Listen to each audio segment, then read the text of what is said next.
How can we use quality function deployment to improve the quality of products or services? We can also use quality function deployment to continuously improve quality. Let's take an example. Suppose you successfully launched your mountain bike and your sales are increasing. As competitions grow, you want to improve the quality of a product by benchmarking the product of company A, which is the leading player in the market.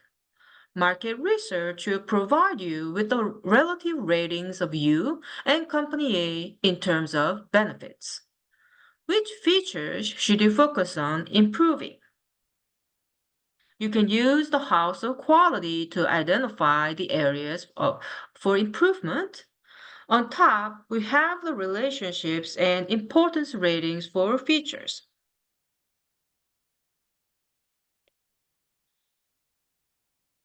On the side, you have the market research.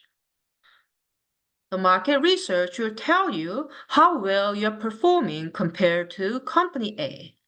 So you have these ratings for the benefits, not for the features. A circle is your product and a cross is company A.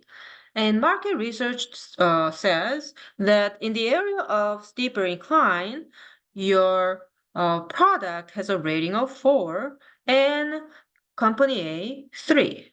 So your product is performing better. For example, softer ride on bumps, your product has a rating of 2, company A 5. So company A is doing better. Now from this, you know the relative performance of your product in terms of benefits. But you want to know which features you want to improve. So you want to know the ratings in terms of these features. How well are we doing in terms of lightweight frame? How well are we doing in terms of suspension and so on? To find this out, we look at the column for example, for lightweight frame, we're going to look at this column and find out which ones have strong relationship with lightweight frame. So 5, so this one, handle steeper incline, has stronger relationship with lightweight frame, and also this one, feels light, have stronger relationship with lightweight frame. And in these two benefits, how well are we doing compared to company A? So in terms of this, our company is doing better, and in terms of this, our company is doing better.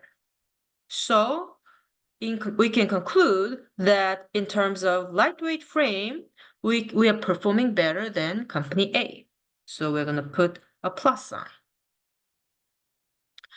We can do similar things for the rest of the features. For example, for suspension, how well are we doing in terms of suspension? So we're going to look at this column and we're going to look for the strongest relationship. This one has strong relationship with soft ride on bumps because we have 5 here. So in this dimension, how well are we doing? We are performing worse than company A. So that means in terms of suspension, we are performing worse than company A. So I'm going to put a negative sign here. And we can repeat this. So for more gears, which one has the strongest relationship? This one. So in this benefit, we are performing better, so we put a plus sign. How about soft comfort seat? 5, this one has the strongest relationship. So in terms of this soft ride on bumps, we are performing worse. Okay. So this way we can fill out the compared performance. And another thing we need to have is how difficult it is to make an improvement in each feature. So we need to know the improvement difficult rating. So 1 means it's very hard to make an improvement, and 6 means it's easy to make an improvement. So we're going to fill out this blank. So 1 means it's very hard to make an improvement on lightweight frame.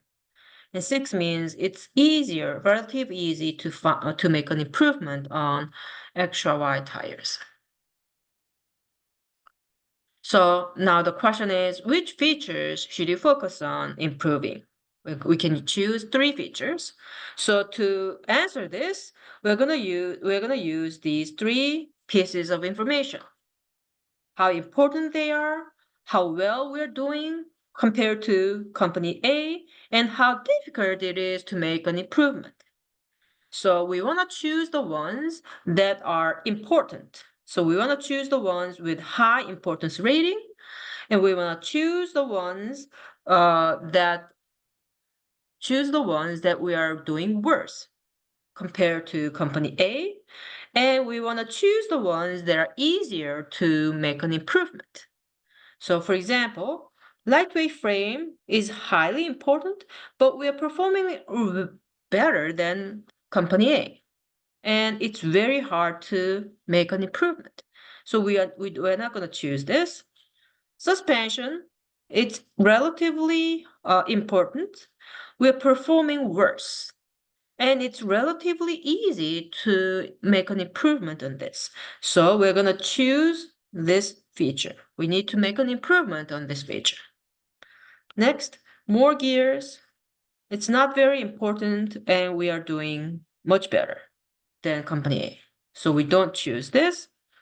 Soft comfort seat, it's relatively important, and we're performing worse. So we should probably select this. Next, extra wide tires. It's not very important, and we're doing worse. But it's not important, so we don't want to choose this. Stronger brakes. It's important. It's important. We are performing worse, so we should probably choose this. So which features should you focus on improving? 3 features: suspension, soft comfort seat, and stronger brakes.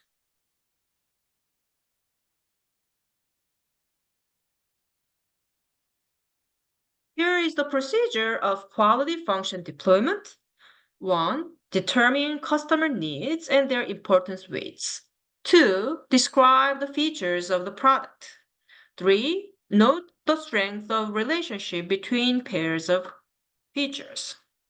4. Note the association between customer needs and product features.